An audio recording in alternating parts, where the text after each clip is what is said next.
Hey guys, what's up and welcome back to my channel. My name is Boston. I'm a concert photographer based in Los Angeles, California, and I do videos on concert photography and just kind of general photography stuff. So welcome to my channel. So today's video, I am going to take you guys through kind of what I do to prepare for our show when it's a band or a musician that I've never photographed before, or it's a venue that I've never photographed at before. There's certain steps I walk through to make sure that I have everything that I need, so hopefully this will help you kind of take those steps on your own so you know that you have everything that you need to do a killer photo shoot and just to make you feel more prepared for the event. So first things first, I think about what the person that I'm shooting for, what they need. Now this could be like the band, what they're hoping to get out of these photos for the event. This could be for myself if I'm shooting for my own portfolio, what I want, what I need to add to my portfolio. In my case today, I am shooting for a publication and I need to take into consideration what the publication wants and why they're sending me out to photograph this person. So in my specific example, I am thinking about the publication that I work with and what they need. Luckily, this has been a publication that I've been working with for quite a few years now, so I know what kind of styles of images they like. I know that they like a variety of close-up shots versus wide shots, some like full band, some like really close-up of the different musicians. I'm really focused on the headliner, but I know that there's going to be other bands there, so I'm going to make sure to capture all of those bands and make sure that I get a good variety of shots so I can send the publication at least 15 solid images. Now, the other thing that I know about this publication is that they only really like horizontal shots, which for me is great because I love shooting kind of landscape versus vertical portrait. And that just works better for this publication. So they want those horizontal landscape photos, so that's what I'm gonna remember to shoot. So when I'm going to pack my bag, I don't really have to worry about my vertical grip. So these are just kind of the things that I keep in mind. That's the first step that I take when I am considering going out on a shoot. Like, what am I shooting for and what do they want to get out of that? And then I keep all of that in my mind as I'm going through the next steps. So the next step is I take my cell phone and I actually look up the artist's Instagram, Facebook, their Twitter, all their social medias to see what they're sharing and what they like.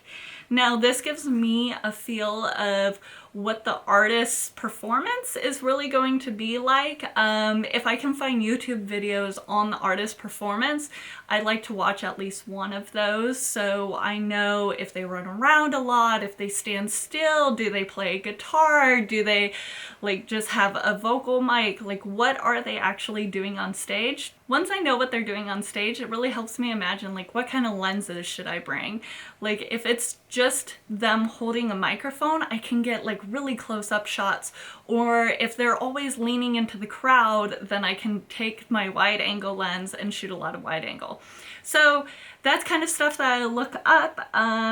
We're actually going to dive into my example here because I need to prepare for this show, and I am photographing Bishop Briggs.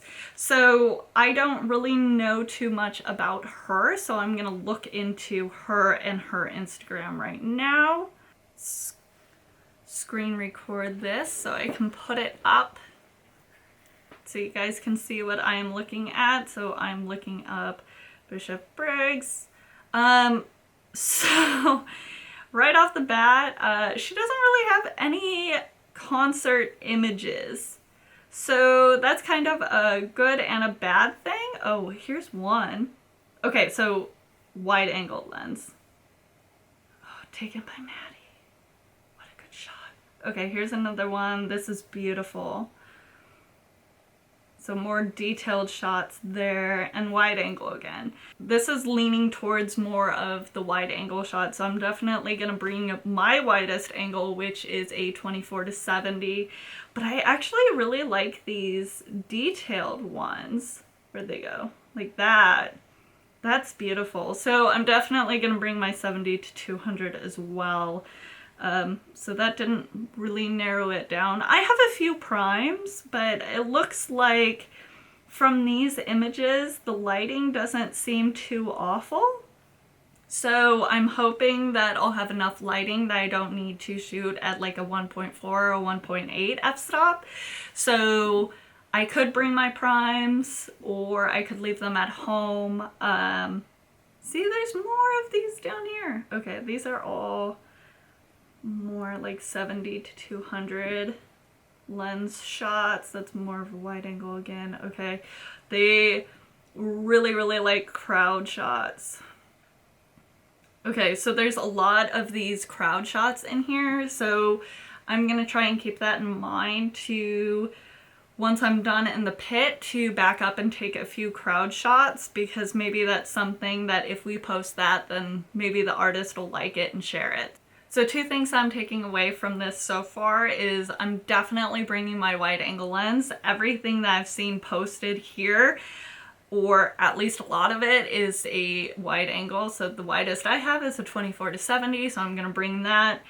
And then the other thing is to make sure to get some crowd shots when I'm leaving or when I'm done with the first 3 songs. So that was great information there.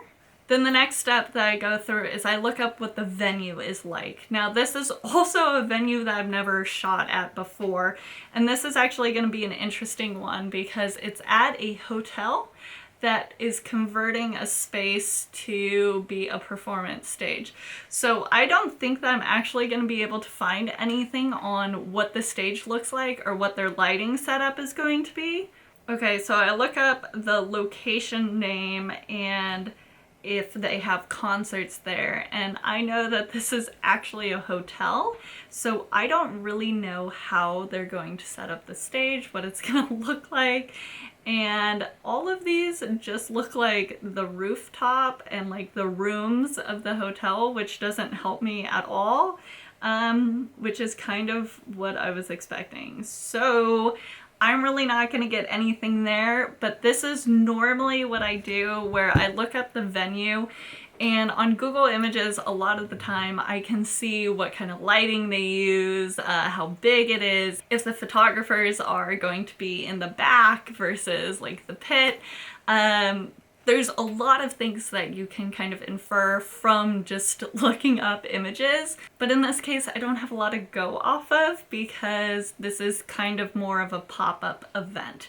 So I could actually ask around to see if other people that I know in the industry have shot an event at this hotel and if they know what that's like. But I'm not necessarily too concerned about it. Most of the time their lighting at these events is pretty good, and I know that for an artist as big as Bishop Briggs, I think that they're gonna do their best to put up some proper lighting, and from her images that she's posted, her lighting looked pretty good, so I'm hoping that her people kind of set something up that'll be nice. So I'm not too worried about that. I'm just kind of gonna go with my gut of what I feel like it's gonna be like, and I'm not too worried. So in that case, I am not going to pack my primes. I'm probably going to bring my 85 1.8 prime, but not my others. Because if I want to shoot with a prime, normally my 85 is like my go-to. And then I don't think that I'm gonna want to shoot or need to shoot at an f-stop of 1.4. So I think that I'll be good with those lenses. So I'm going to kind of pack my bag and show you guys what I'm gonna bring from this information. Now, I know that that doesn't seem like that was a lot of information, but it kind of tells me everything that I need to know about what to bring. And that was that I want to definitely bring my 70 to 200 because there were a lot of like close zoomed in portraits of her that I thought were really cool, and I can definitely do with that with the 70 to 200. The 24 to 70 for that wide angle to make sure that I capture everything that's going on the stage and the lighting, and just more of like the essence of the concert. And a lot of what she was sharing on her Instagram was those wide angle images. So I think that this will give us kind of that look that she likes, and hopefully by sharing the article, if that's something that she sees, then she can share if she likes those photos. So bring that one. So I'm definitely bringing my Nikon 750. This is my main go-to body. I don't have anything else right now, so this is what we're going to be shooting on for this show. And like I said before, I am going to bring my 85 prime. This is kind of my go-to prime. And if the lighting is really bad, since I don't know what the venue is gonna look like, I think that this will be perfect for it because it just opens it up a little bit more with that 1.8. Like I said before, since I know the publication, I don't need to shoot any vertical images, so I'm not bringing a vertical hand grip, so that cuts down on a little bit of space. I know that I'm going to be shooting a few bands because it's her and then I think 2 opening bands, so I'm definitely going to bring some batteries. I'm definitely bringing some backup memory cards. This is just kind of something that I always have on me. But other than that, that is all I have to say for today. So thank you guys so much for watching, and I hope that this video helped you if you are learning concert photography and trying to get into it and don't kind of know where to start and like what to pack when you get to shows. I know that going through these steps has helped me significantly with like anxiety before a show, because I already took those steps to look up what I need to do and come prepared, and then I have all of my stuff ready to go. So that is what I do, and I hope that it helps you guys, and let me know in the comments if there's anything else that you think that I missed. Otherwise, I will see you guys in the next one. Thanks.